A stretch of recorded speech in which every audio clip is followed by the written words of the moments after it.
محكمة القضاء الإداري هي نفسها ستتبعها المحكمة الإدارية العليا. إذن نحن سنكون أمام قرارين متشابهين. لا مش هو ده المشكلة. المشكلة ان احنا امام امر واقع تنفيذ الحكم.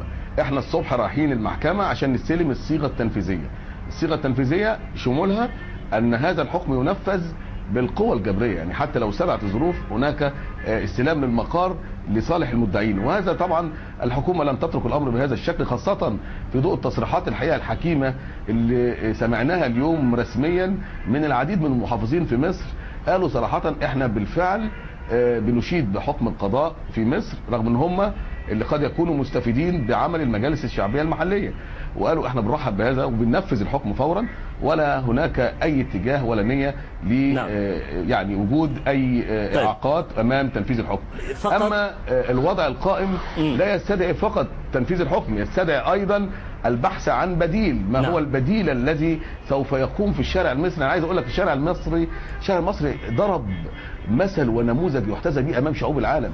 طيب بالنسبة ده حصل امام حضراتكم، عفوا العالم كله شاهد عليه في الشارع المصري. لاعطاء المجال ايضا لضيوفنا الاخرين، لكن انت تعتبر بان مهمتكم انتهت عند هذا الحد؟ قدمتم الدعوة واخذتم حكم بالدعوة، وسيكون هناك يعني سيكون تنفيذ لهذا الحكم. اما الخطوة التالية فلم تعد من مهماتكم. أريد هنا أن أسأل السيد شادي. واضح أداء. نعم، الوضع مختلف. احنا الشق الثاني في القضية هو وجود مجلس شعبي محلي شرعي معبر عن إرادة المواطنين. نعم، لكن نحن نتحدث عمليا.